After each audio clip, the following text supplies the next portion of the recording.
기도하겠습니다. 사랑하시는 아버지 하나님, 은혜 주셔서 이 아침에 주님 앞에 나와 예배합니다. 예배하는 우리 성도님들 한 분 한 분 그 이름으로 기억하시고 축복하옵소서. 말씀하시고 회복시키시고 치유하시고 믿음 더하여 주셔서 믿음의 역사를 이루는 우리 성도님들 되게 하옵소서. 예수님의 이름으로 기도하옵나이다. 아멘. 네, 방금 본문에서 성경 읽으신 것처럼 예수께서 2000년 전에 바리새인 사두개인들에게 말씀하십니다. 너희가 하늘로부터 오는 표적은 구하면서 왜 시대의 표적에는 관심이 없냐? 너희는 악하고 음란한 자들이다 라고 말씀하십니다. 예수님은 시대의 표적에 관심이 없는 걸 강력하게 비판하셨어요. 시대의 표적을 분별하라. 시대의 표적을 분별하는 게 어려운 일이 아니다. 날씨는 너희가 분별할 줄 알면서 왜 시대의 표적은 분별하지 못하냐? 저녁에 날씨가 이러면 아침에 이러겠구나. 아침에 일어나서 하늘을 보고 날씨가 이러면 낮에 이러겠구나. 날씨는 분별할 줄 알면서 왜 시대의 표적은 분별하지 않냐?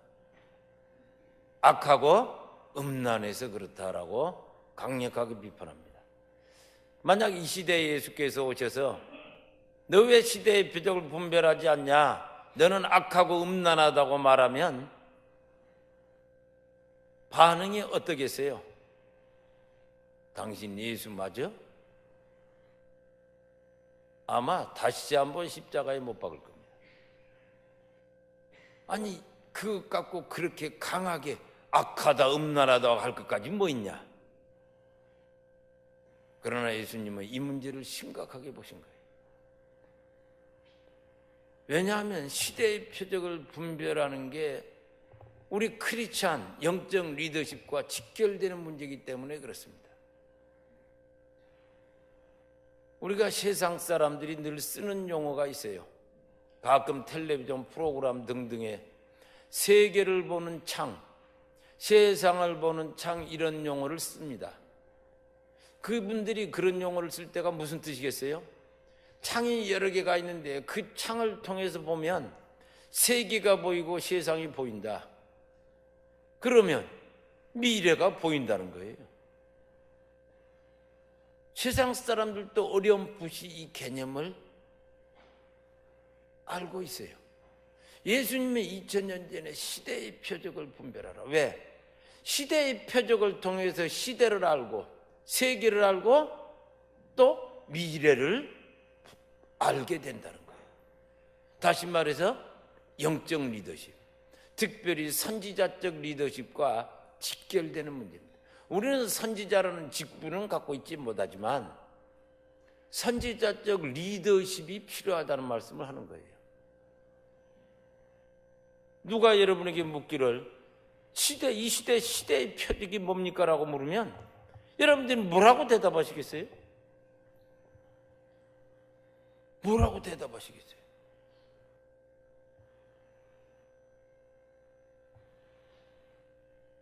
문제는 관심의 문제죠. 왜 너희는 늘 하늘만 쳐다보고 하늘로부터 오는 표적만 구하냐? 시대의 표적을 분별하라. 우리는 이 말씀을 통해서 시대의 표적이 있다는 사실을 분명히 알게 됩니다. 또 한 가지, 예수께서 마지막 예루살렘 성에 입성하셨을 때 분위기가 좀 다르잖아요. 그래서 제자들이 물었어요.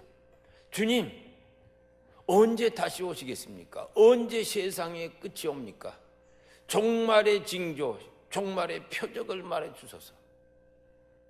16장이나 마태복음 24장 3절이나 똑같은 표현입니다. 사인,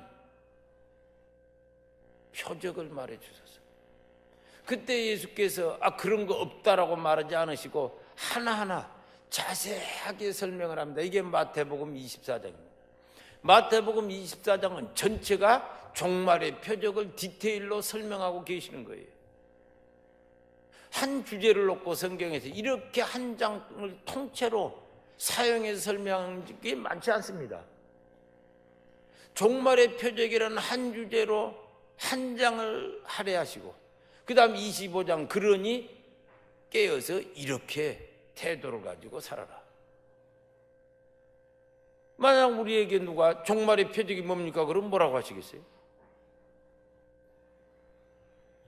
예수님은 너무 중요해서 그렇게 많은 양을 할애해서 심혈을 기울여 설명하셨는데 우리는 별로 관심이 없다는 거예요.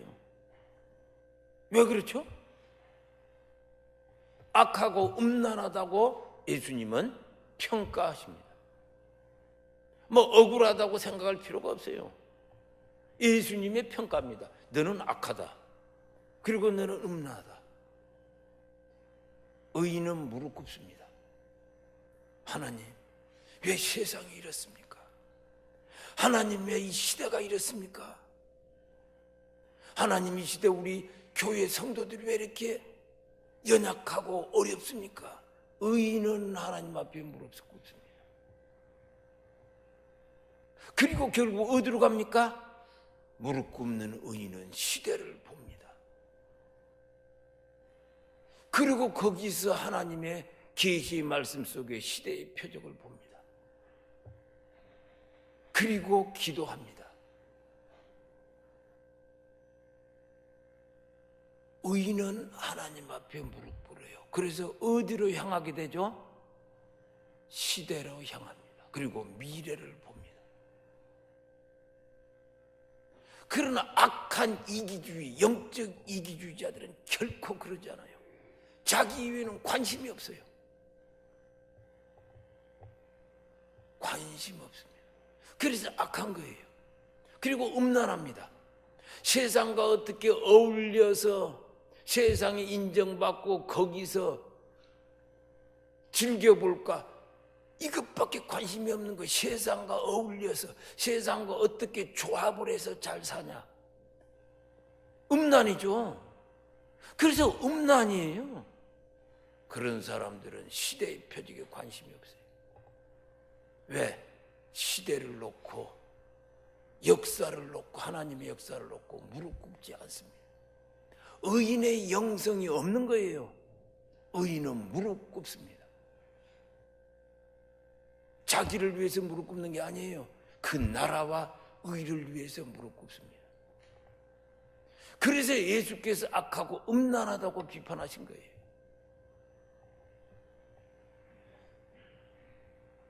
저는 이 시대를 정말 주님이 언제 오실지 때와 시는 우리가 모르지만 뭔가 심상치 않는 종말의 때라고 믿습니다. 뭔가 주님이 오실 날이 멀지 않았다. 이 시대가 종말의 때라고 저는 믿습니다. 어떻게? 성경 말씀을 통해서. 그런데 지금 보면은 뭐 미국이나 캐나다는 모르겠어요. 저 인터콥이 미주에 50개 도시 지부가 있습니다. 그래서 미국을 아무래도 자주 와요. 요새는 우리 코리안 KM뿐만 아니라 다민족 EM들과 사역을 많이 하다 보니까 미국 교회 정서를 봅니다. 또 유럽 교회, 뭐 중국 교회, 아랍 교회, 남미 교회 저희들이 다니다 보면 공통점이 있어요. 신실한 주의 종들, 신실한 하나님의 사람들 다 똑같이 말합니다.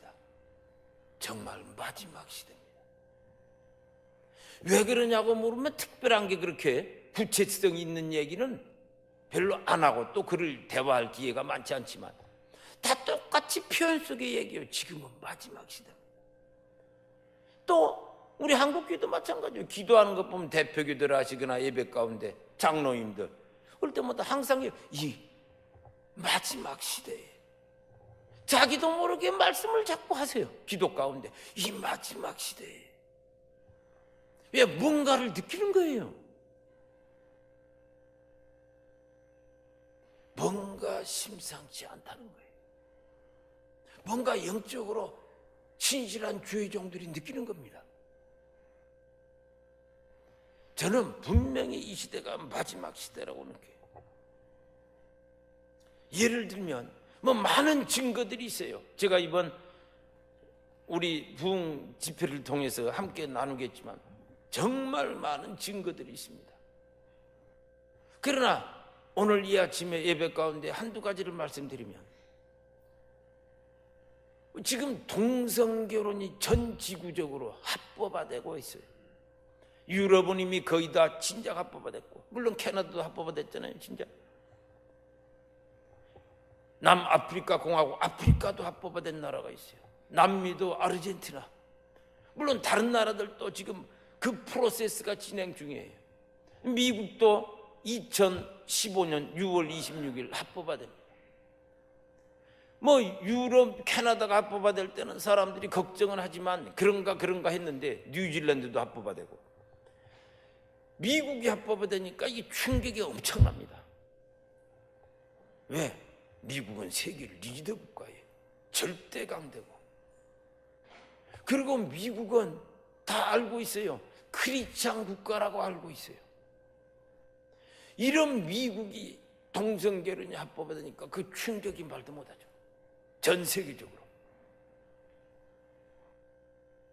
미국에서 동성결혼이 합법화되니까 교사가 학교에서 동성결혼은 옳지 않다라고 아이들 앞에 말했다가 학교에서 퇴출되고, 공무원이 공무원들 같이 있을 때 자기들끼리 이해하다 나는 동성결혼을 좋아하지 않는다고 말하다가 공무원에서 퇴출되고. 왜? 헌법은 동성결혼을 지지하는데 어떻게 공공 업무를 담당하는 교사가, 공무원이 헌법에 반한 사상을 가지고 있냐? 이걸 사상으로 보는 거예요. 이건 자격 박탈이다. 그래 퇴출시킨 거예요. 이런 사건이 나자 충격을 받죠.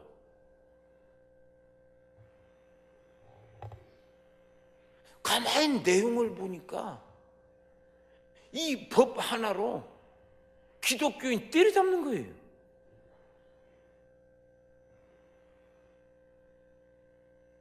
기독교 초토화시키는 프로젝트로 작동하는 거예요. 그래서 미국 사람들은 좀 큰 제국이고 또 나라가 크고 어느 나라보다 좀 낫잖아요. 그러다 보니까 미국의 크리스찬들은 일단 평안하다는 인식이 있고, 낙관주의가 지배적이에요. 낙관주의가. 그러니까 미국 그 넓은 나라 조용조용 살아가죠. 소위 나이브합니다. 맥락 없이 순진해요. 낙관주의 속에. 아니 유럽, 캐나다 주변 나라들이 이 난리인데 미국 크리스찬들이 감각 없는 거예요.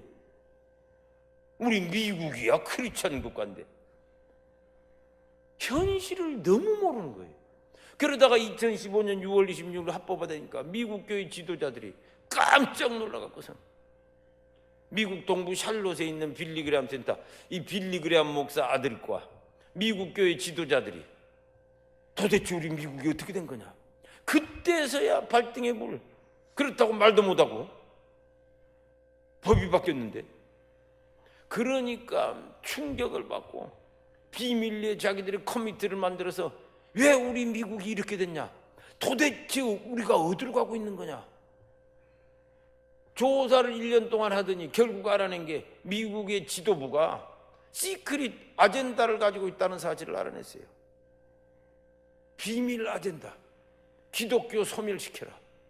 거의 충격적이죠. 상상할 수 없는 거 아닙니까 미국에서. 그러고 알아내고 나니까 2016년 작년 봄이 된 거예요. 그런데 미국은 선거전에 들어가잖아요.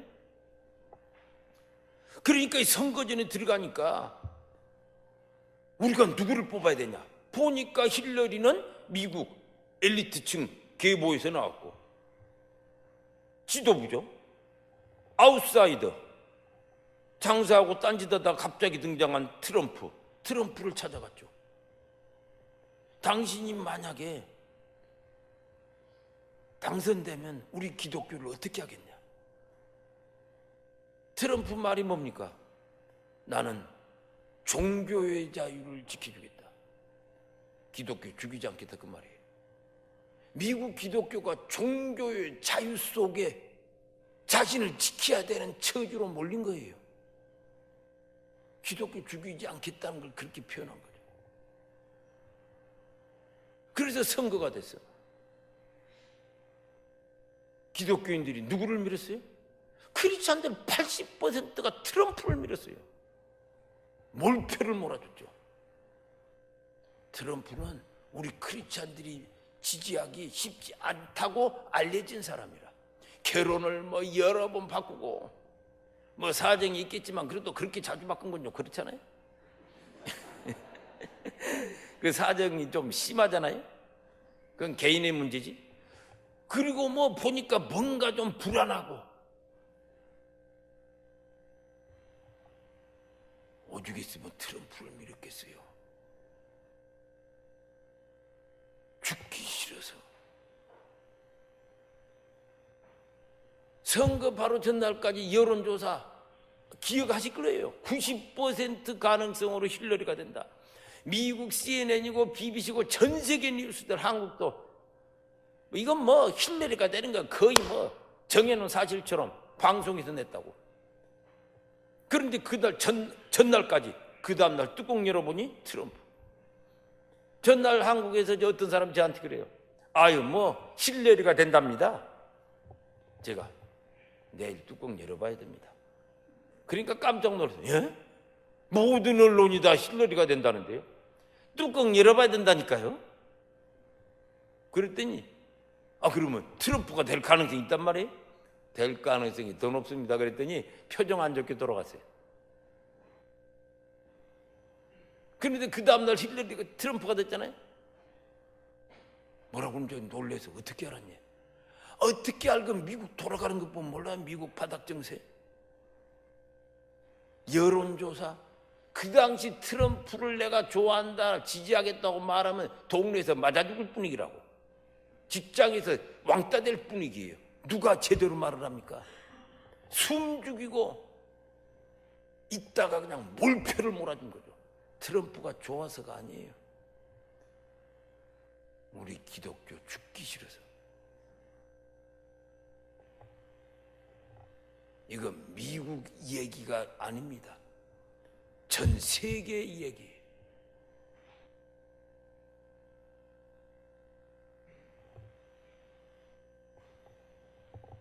동성애는 프로젝트예요. 뭐 소수자 인권 보호, 그건 명분이고 내용은 기독교 소멸시키는 프로젝트예요. 이거 하나면 다 처리합니다. 다른 것도 필요 없어요. 이거 하나로 다 처리해요. 미국뿐만 아니에요. 벌써 우리 한국에서도 얘기하고 있잖아요. 커미티 만들어서 국회에서. 올해는 아닐지라도 2, 3년 내로 통과될 가능성이 아주 많습니다. 왜 한국에서 지금 한 당 빼놓고는 다 동성애 거의 사실상 지지예요. 집권당은 강력하게 지지죠. 당론이에요.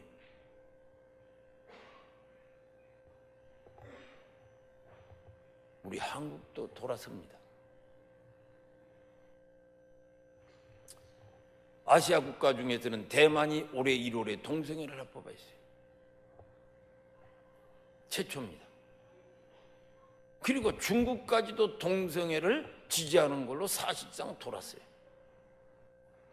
이번에 3월에 중국에서 나온 교과서를, 초등학교 3학년 교과서를 동성애 지지로 완전히 바꿨습니다. 한번 교과서 한번 봐보시겠어요? PPT 보시면. 이 교과서를 보면 중국 교과서입니다. 북경사범대에서 이번 3월에 나온 교과서인데 그림으로 설명을 하는 거예요. 자, 우리가 어릴 때에 여자, 남자, 남자, 여자, 혼전, 동성 뭐 이렇게 자연스럽게 어릴 때 친구가 돼서 놀지 않느냐.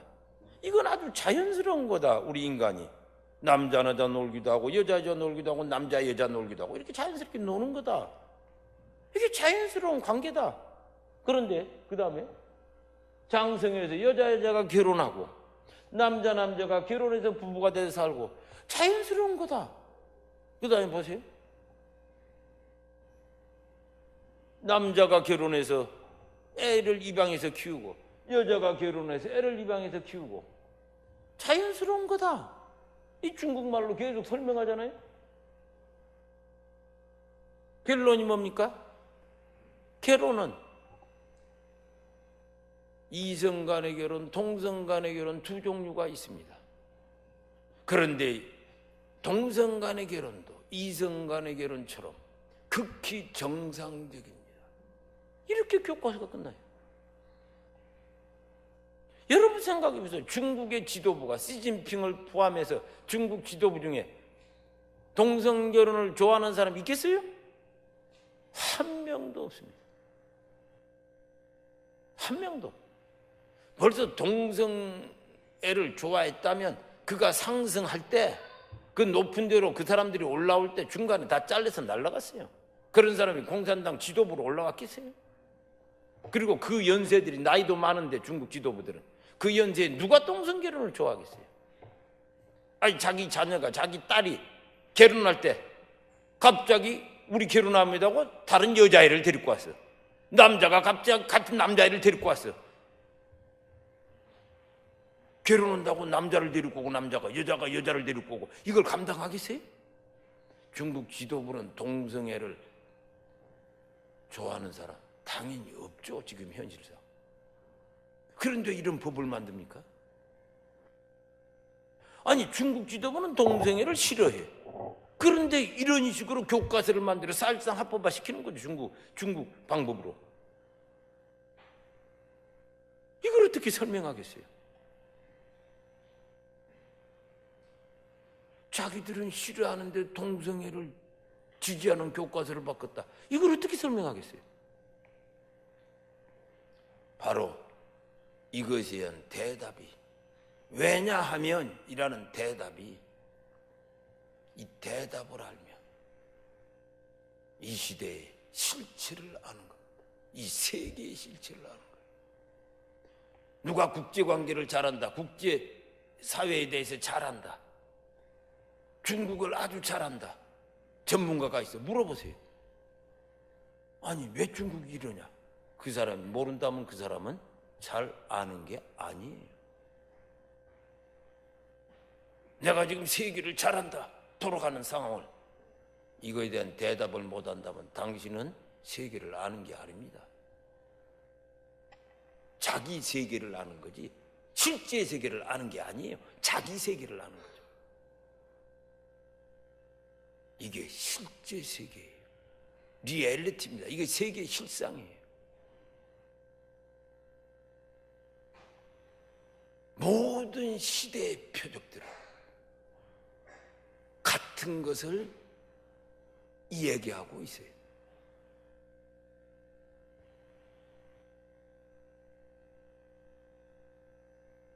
트럼프가 시켰겠어요? 트럼프는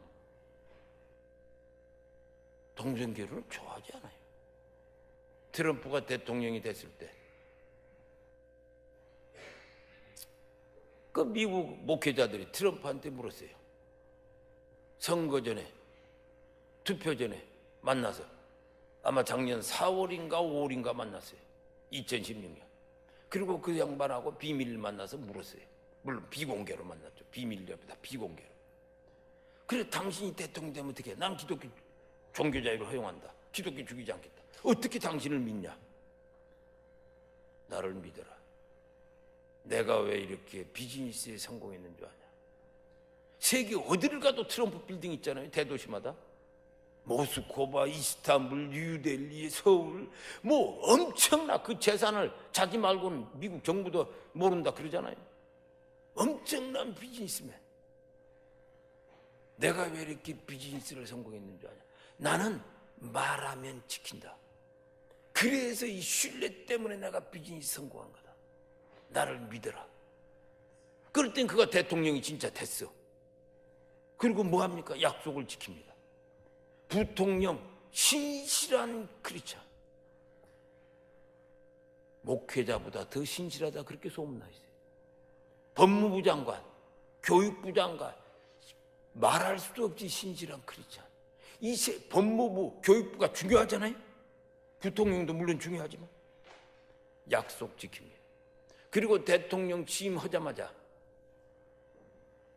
첫 번째 명령, 백악관 홈페이지 다운시켜라. 왜? 백악관 홈페이지에 동성애를 얼마나 홍보해놨는지 말도 못합니다. 미국 백악관에서는 트럼프 전에는 매주 토요일마다 부통령 주재로 동성애 결혼식이 열렸어요. 뭐 줄 서 있는 거죠, 순서. 매주 토요일마다 부통령 주재로. 그러니까 트럼프가 되자마자 첫 번째 백악관 홈페이지에 뛰어내려라. 그리고 2, 3일 만에 다시 올렸어요. 그거 다 지우고. 트럼프는 동성애를 좋아해. 그렇지만 이미 합법화된 것, 선거 때부터 얘기해서 이미 합법화된 건 내가 원위치 못 시킨다. 생각해보면 수십만 쌍이 결혼했는데 동성애가 합법화되자마자 기다리고 있던 모든 동성애자들이 한꺼번에 며칠 내로 결혼을 하는 거예요. 기다렸다는 듯이. 그러니 수십만 쌍이 결혼해서 사는데 이걸 국가가 명령해? 법 바꿔서 다시 이혼해라? 그럼 입양해서 키우는 애들은 어떻게 되고? 이게 불가능합니다. 동성애는 한번 합법화되면 원위치 불가능해요. 감당 못합니다. 국가가 이걸 어떻게 배상하며? 그들이 헌법 소원하면 이거 어차피 감당 못해요. 그래서 원위치는 안 시킨다. 그러나 나는 기독교에 보호한다. 어떻게? 기독교의 신앙과 동성애 문제에 대해서 예외 조항을 어떻게든지 넣겠다. 아직도 못 넣고 있어요, 물론.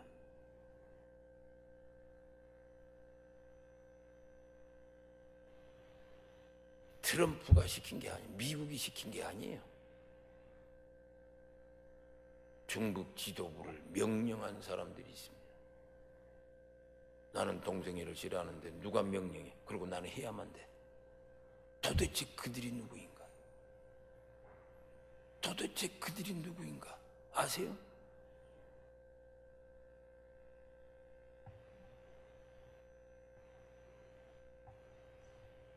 우리 한국도 국회의원들이 동성애를 좋아하는 사람 몇 명이나 되겠습니까? 2명이겠어요? 3명이겠어요? 400명 국회의원 중에. 우리 국민, 한국 국민 동성애 좋아하는 몇 %겠습니까? 뭐 3%겠어요? 5%겠어요? 그런데 왜 헌법 바꾸려고 하고 있어요, 지금? 노무현 대통령이 선거 캠페인 할 때 뭐라고 그랬어요? 나는 동성애를 좋아하지 않습니다. 그러나 소수자 인권은 어떤 행태든지 보호돼야 됩니다. 그 말이 뭔 말이죠? 법 바꾸겠다 그 말이죠. 선거 때 그리고 대통령 됐어요. 근데 사람들이 두 번째 문장이 주목하지 않았어요. 첫 번째 문장만 생각했어요. 좋아하지 않습니다. 두 번째 문장 그러나 소수자 동성애자 인권은 보호돼야 됩니다. 법 바꾸겠다 그 말이었죠.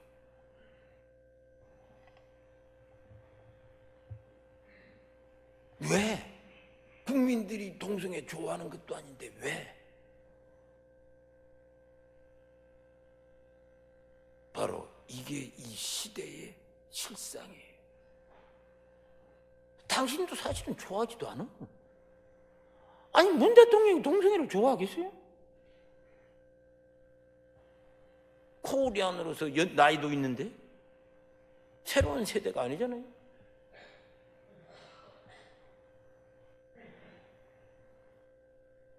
이건 인권 문제라고 하는 순진한 얘기로 해석되는 게 아니에요.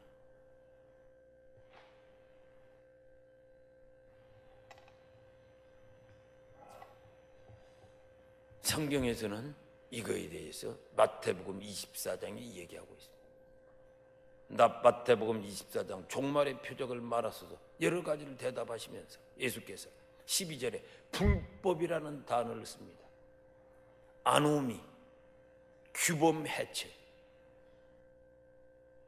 인류 역사상 지속되어 온 기본 틀, 창조 질서의 기본 개념을 해체시키는 거예요. 무규범, 규범 해체. 근데 동성애라는 게 왜 규범을 해체시키냐? 이거 하나로, 물론 이건 괴로운 문제지만 이거 하나로 성과학, 뭐가 옳고 뭐가 그르다 모든 개념 자체를 총체적으로 파괴시켜버리는 거예요. 이거 하나가 주는 파급 효과가 엄청납니다. 이 인류 사회에 개념 해체시켜버리는 거예요. 선악의 선악의 개념 자체가 해체되는 엄청난 파급일 거예요. 그러니까 뭐 보통 천재들이 하는 게 아니죠. 이거 하나로 세계 기독교 초토화.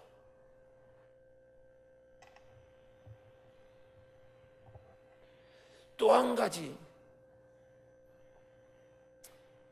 우리가 정말 종말론적 현상이라고 볼 수 있는 게 다 글로벌 현상이죠. 또 한 가지 이 동성결혼도 글로벌 현상이지만 물론 글로벌 시스템은 되지 않았어요. 그래서 유엔에서 이미 2030년까지 아젠다 2030, 2030년 2030 아젠다를 선포하면서 2015년 9월 총회에서 유엔 총회에서 2030년까지 전 세계의 원 월드 오더, 하나의 세계 질서 속에 동성애를 전 세계 합법화시키기로 이미 비전으로 선언해놨어요. 아젠다 2030. 제가 오늘 저녁에 좀 이거에 대해서 좀 자세하게 설명드리겠지만 자료를 가지고 이게 세계 비전 2030년. 우리가 뭐 2030년 하면 너무 멀리 보이지만 따지고 보면 몇 년 안 남았어요. 또 하나, 그러니까 그때는 이제 글로벌 시스템이 되는 거죠. 글로벌 밸류 시스템. 지금은 하나하나 바꿔가는 하나의 현상이에요. 그런데 또 하나의 글로벌 현상이 있어요. 뭡니까? 글로벌 지하드, 글로벌 이슬람 테러리즘. 지하드 그러잖아요. 성전 이슬람에서. 지금 세계를 보면 이슬람 국가가 57개인데 엄청나게 많아. 우리 복음적인 크리스찬보다 이슬람이 더 많아요. 유럽은 지금 크리스찬이 복음적인 크리스찬, 교회 다니고 성경 말씀 믿고 예수님은 구세주로 믿는 복음적인 크리스찬이 2.5% 남았잖아요. 유럽에. 거의 초토화 됐어요. 우리 캐나다도 이 본래 있었던 유럽계인들은 뭐 거의 초토화 돼 있잖아요. 신앙이. 같은 맥락에서. 지금 세계 기독교가 어렵습니다. 이슬람이 유럽에는 5%예요. 캐톨릭 4%고 우리 복음적인 크리스찬이 2.5%고 나머지는 완전 무신론, 아주 유럽 사람들은 무신론으로 개조돼 버렸어요. 지독한 무신론. 이슬람이 유럽에서 더 많아. 세계에서도 이슬람 인구가 17억, 16억, 17억 그러는데 우리 복음적인 이반제리칼 크리스찬은 지금 8.5억밖에 안 돼요. 내용상 어쨌든 2배가 많다고. 이렇게 막 사람들을 죽이고 테러하고 공개적으로 전 세계를 무력으로 폭력으로 테러라는 것으로 흔들고 있는데 어떻게 이슬람은 이렇게 많고 또 부흥은 더 부흥하고 있어요. 이슬람 부흥. 2001년 9월 11일 9.11 사태라 그러잖아요. 이슬람 청년들이 미국을 공격했잖아요. 그때 미국이 국민들이 엄청 충격을 받았는데 그때 미국 부시 대통령 이슬람 평정하지 않고는 세계 평화는 없다. 이슬람 초토화시키자. 테러와의 전쟁을 했는데 그래서 이라크 무력 공격하고 아프가니스탄 무력 공격. 왜? 테러의 온상을 씨를 말려야 된다. 그래서 막 두 전쟁을 치르고 난리를 피웠잖아요. 그가 8년 재임 기간 동안에 이슬람과 싸우다가 잘 끝났어. 그래서 이슬람이 조용해졌나요? 테러는 더 많아졌어요. 그 다음에 오바마가 올라왔잖아요. 오바마가 뭐라고 그랬어요?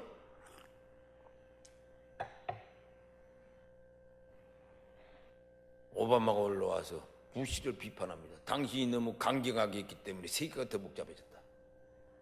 강경 드라이브로 가서 이슬람이 더 폭력적이 됐다. 나는 그들과 대화로 풀겠다. 무슨 대화? 알카에다 조용하더니 더 지독한 IS 나와서 막 공개적으로 목을 치고 미국, 유럽 막 그냥 무차별 테러. 그러니까 오바마가 뭐야 이거 60개 국가 군사동맹, 유럽 국가, 캐나다, 미국, 한국 60개 군사동맹으로 이슬람 때려잡자 난리를 피우고 8년 임기 끝났어요. 그래서 이슬람이 더 조용해졌어요. 세계 곳곳에 무차별 테러 트럭으로 막 가서 박아버려요.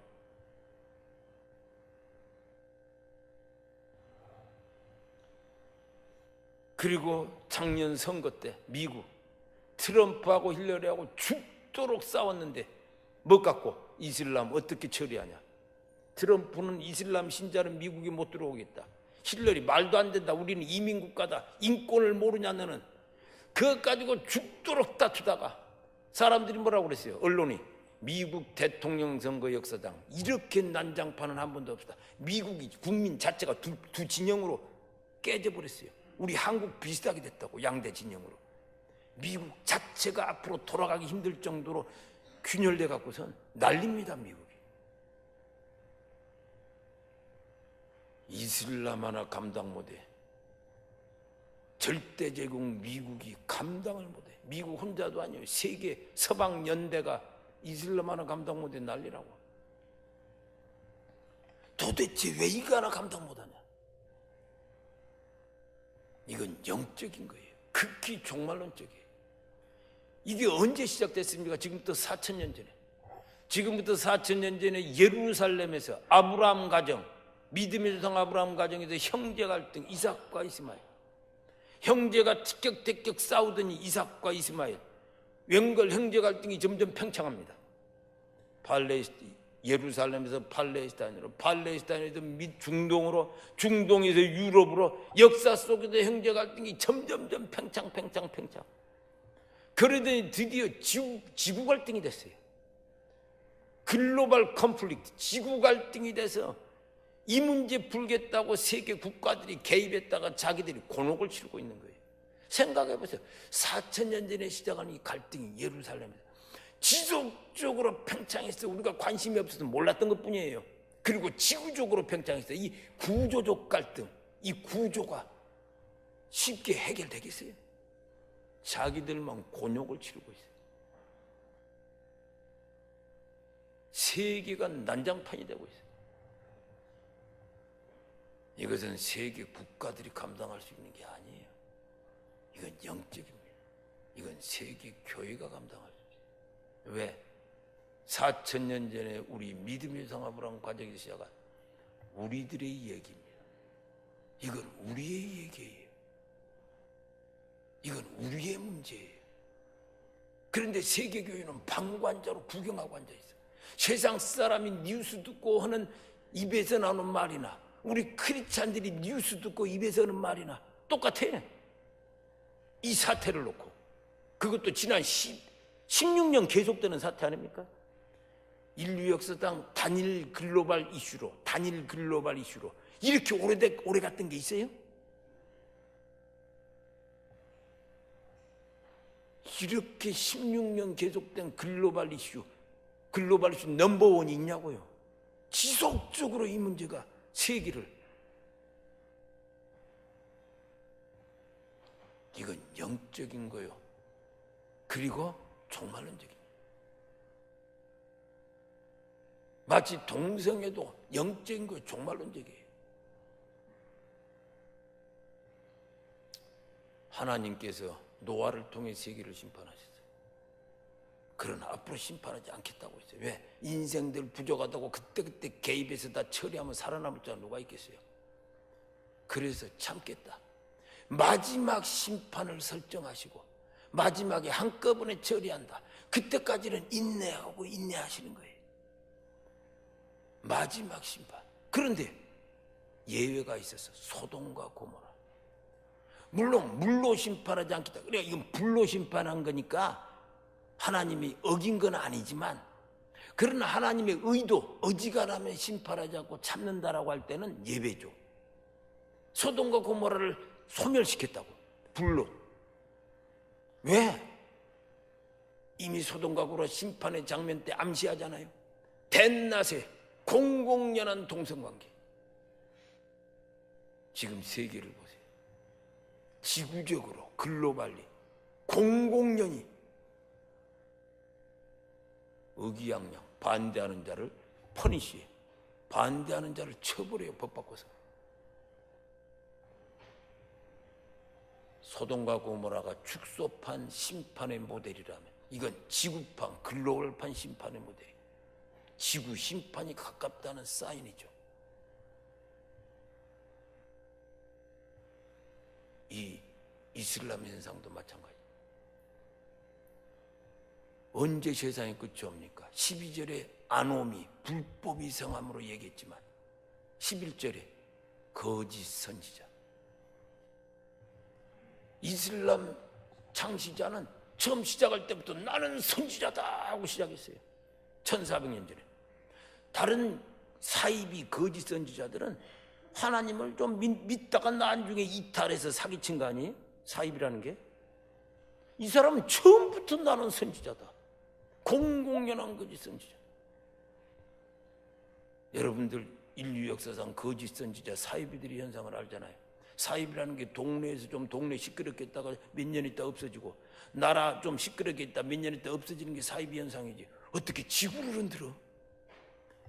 세계를 이렇게 영향력을 주던 거짓 선지자 현상은 인류 역사상 처음입니다. 한 번도 없었어요, 그동안. 소위 거짓 선지자 글로벌 현상은 처음이라고요. 이건 종말론적 현상. 지금 세계가 심상치 않아요.